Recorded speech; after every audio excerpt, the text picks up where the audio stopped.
Bom dia, meus irmãos, amigos do Café com Fé e Confissão, tudo bem com vocês? Estou aqui começando no primeiro dia da semana, uma nova série. E essa nova série chamará Evite a Armadilha da Ofensa. Aleluia! Jesus disse que a ofensa é algo perigoso demais. Aleluia! Então, por que é que nós devemos sofrer, se não perdoar? Ou por que se desvanecer se podemos perdoar? Então, eu quero começar um texto que Jesus diz lá em Marcos 11, 14, que ele fala a respeito da figueira. Todo mundo conhece esse evangelho de Marcos 11, 14, Jesus começa a dizer. A Bíblia diz que Jesus, voltando a pé de Betânia a Jerusalém naquela usual manhã de primavera, Jesus observou uma figueira e seus vastos galhos visivelmente adornados com folha. Aproximando-se da árvore, parou a fim de encontrar alguns figos maduros, mas obviamente desapontado pela sequidão da figueira, o Filho de Deus falou com voz de autoridade: nunca mais coma alguém fruto de ti. Uma referência pode ser Marcos 11, 14 ou também Mateus 21, 19. Mais tarde, quando os discípulos perceberam a figueira sem vida, com seus galhos secos, não fizeram outra coisa a não ser se maravilharem-se pela sobrevivência dela ao Mestre. Aleluia! Cristo havia tentado pegar um fruto da árvore, um ato trivial naqueles dias. No entanto, esse acontecimento comum se transformou em algo memorável, extraordinário, no coração e na mente dos seus seguidores e nossos até hoje, não é verdade? O que havia acabado de acontecer, a melhor pergunta a ser feita é: como isso ocorreu? Jesus, o Filho de Deus, guiado pelo Espírito Santo em pensamento, palavra e atitude, aleluia, demonstrou uma ordem mais contundente do que qualquer fé ou poder que os discípulos já tinham conhecido. Que coisa maravilhosa, não é verdade? Por meio deste exemplo, o Mestre estava mostrando a todos eles e a nós como caminhar, viver, servir e ministrar durante a sua ausência por meio da fé em Deus. Então vamos ler Marcos 11, 21 ao 24. E Pedro, lembrando-se, disse-lhe: Mestre, eis que a figueira que tu amaldiçoaste secou. E Jesus respondendo disse-lhe: tende fé em Deus. Porque em verdade vos digo, qualquer que disser a este monte: erga-te e lança-te no mar, e não duvidar em seu coração, mas crer que se fará aquilo que diz, tudo o que disser lhe será feito. O 24. Por isso vos digo que tudo que pedis orando, crede que recebereis e tê-lo-eis. Muitos de nós ficam impressionados quando leem esse versículo na Bíblia. E eu também fico, porque se trata da palavra de Deus, a qual deve revigorar a nossa vida cristã, nos avivar e criar em nós fé sólida e esperança segura que o Altíssimo é fiel para cumprir o que prometeu. Jesus, que levava essa esperança, esse ensinamento, nos ensina a fazer o mesmo, dizendo: tende fé em Deus. Todavia, nós precisamos entender que essa palavra tende fé em Deus é dê crédito a Deus, acredite em Deus, porque como Deus disse, vai acontecer. Amém, queridos? Graças a Deus, Isso quer dizer que Jesus tem nos ensinado através da palavra de Deus, da Bíblia, coisas tremendas, não é verdade? Coisas que vão nos levar a viver o seu melhor, coisas que vão nos ensinar a viver aquilo que é o melhor. Por exemplo, Deus é fiel para aperfeiçoar o que concerne a mim e a você, conforme Salmos 138, verso 8. Da mesma maneira que é para cumprir suas promessas, ele é fiel para lidar conosco a respeito de determinadas, olha só, área das nossas vidas que não estejam de acordo com as Sagradas Escrituras. Aleluia. assim como é para honrar a palavra na qual permanecemos, a fim de recebermos algo dele. Se não for conforme a palavra, provavelmente não receberemos. Apesar de tudo, há quem não queira ouvir sobre as partes perfeitas ou maduras da Bíblia, embora elas ajudem na formação de todas as recomendações divinas. Na realidade, se as pessoas não atentarem para as correções bíblicas, provavelmente não receberão a bênção contida no Santo Livro, nem vão usufruir delas. Precisamos de uma mensagem balanceada e que sustente a nossa vida para sermos bem-sucedidos. Eu creio que nos dias de hoje que vivemos, o apóstolo Paulo nos adverte em 2 Timóteo 4,3 a respeito disso. Pois virá tempo que não suportarão a sã doutrina, ao contrário, sentindo coceira nos ouvidos, juntarão mestre para si mesmo, segundo os seus próprios desejos.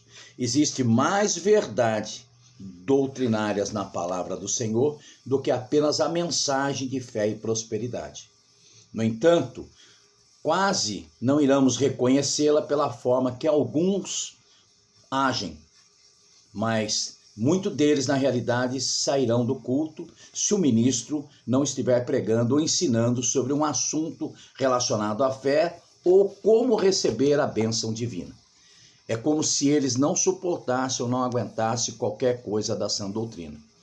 Porém, o que não percebem é que toda a verdade oriunda do livro sagrado, das Escrituras, é necessário para manter uma caminhada cristã estável e permanente, bem como para tornar maduro um homem, uma mulher de Deus, de maneira que ele esteja firme.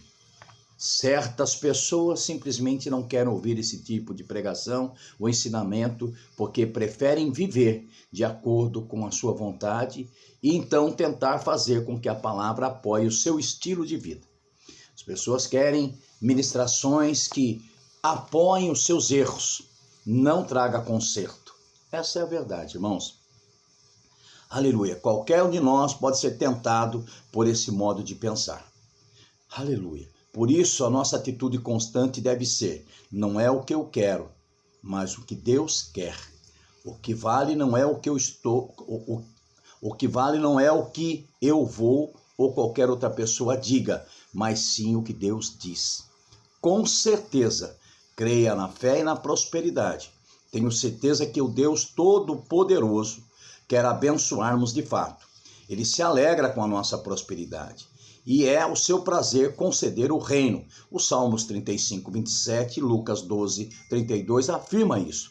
Porém, sei também que temos necessidade de olhar para todas as orientações das Escrituras e não apenas para as partes especiais daquilo que gostamos. Aleluia. Sabe, queridos, para andarmos em fé, nós temos que andar em perdão. Você é capaz de entender por que confessar a palavra diante das suas situações não produz nada se em seu coração estiver alimentando raiva contra alguém? Se entender o princípio da fé, mas não o do perdão, ficará fraco, instável em sua caminhada cristã. Não será o melhor que poderia ser. Assim como um homem forte daquela figura que vi, aleluia, sabe, na Bíblia, que era Paulo, Pedro, Jesus, vivendo nessa forma. Aleluia. Nós conhecemos, sabe, irmãos, coisas da Bíblia, mas precisamos nos aperfeiçoar em muitas coisas. Aleluia. Graças a Deus. Um exemplo descrito na palavra de Deus que pode nos fazer fracassar na fé é a falta de perdão ou a ofensa. Se você ficar ofendido e guardar rancor em seu coração, sua fé será impedida de ser efetiva e frutífera. Dizer que guarda ofensa é como beber veneno e esperar até que a outra pessoa morra. O que é uma ofensa? Algumas das palavras para ofensa e suas diversas formas, ofender, ofender-se, é ludibriar ou impedir, tropeçar, cair, instigar o pecado, fazer uma pessoa julgar a outra de modo desfavorável e injusto, causar ou criar ou desprezar ressentimento, ira, ofender, machucar, insultar, ferir, cair em miséria, tornar-se miserável. Veja a figura que nós vamos pôr aqui, em Marcos 11, 22, 24. Jesus respondendo disse-lhe, tende fé em Deus, porque em verdade vos digo, qualquer que disser a este monte, erga-te, lança-te no mar, e não duvidar em seu coração, mas crer que se fará aquilo que diz, tudo que disser será feito. Por isso vos digo que tudo que pedir orando, creia que recebeis e tê-lo-eis. Jesus inicia no versículo 22 e não termina no 24. Todavia, esse é o ponto em que muitas pessoas, ou muitos de nós, param de falar sobre a fé. Sabe que ele existe mais 2 versículos depois do 24, que acabamos de ler, e que completam a figura sobre a figueira. 11, 25 e 26. E quando estiver sentado, deitado, ajoelhado, orando, perdoai se tende alguma coisa contra alguém, para que o vosso Pai, que estás nos céus, os perdoe as vossas ofensas. Mas se vós não perdoardes, também vosso Pai, que está nos céus, não vos perdoará as vossas ofensas. Vejamos esse mesmo versículo na Nova Versão Internacional. E quando estiver orando, se tivermos alguma coisa contra alguém, perdoe-lhe para também que o Pai Celestial perdoe os seus pecados. Mas se você não perdoar, também o seu Pai que está nos céus não perdoará o seu pecado. Como eu estou dizendo nessa série, o ensinamento do Rei dos Reis não terminou no versículo 24, onde de fato ele assevera, orando, crede que recebereis e tê-lo-eis. O verso 25 começa com a palavra em uma conjunção com 24 e 25. E quando você estiver orando, perdoai. Jesus estava dizendo, quando orar, creia que recebeu as coisas, que desejará possuí-la. E quando fizer oração, perdoe se tiver alguma coisa contra alguém. Por que o mestre declarou isso? Ofensa, rancor no coração, falta de perdão. Porque isso evitará a fé em Deus atuar na sua vida e na minha vida. No entanto, quando aprendemos como perdoar, de acordo com como declara a palavra de Marcos 11, 25 e 26, o versículo 23 e 24 certamente se farão presente e ativos na nossa vida. Aleluia! Vai ser uma série tremenda, estamos aprendendo. Então, andar em fé tem tudo a ver com andar em perdão. Sem perdão, sem atuação da fé. Para a fé ser atuante, precisamos perdoar e ser perdoado. Vamos em frente, um bom dia, Pastor Beto Fernandes que te ama e vai ser uma grande bênção.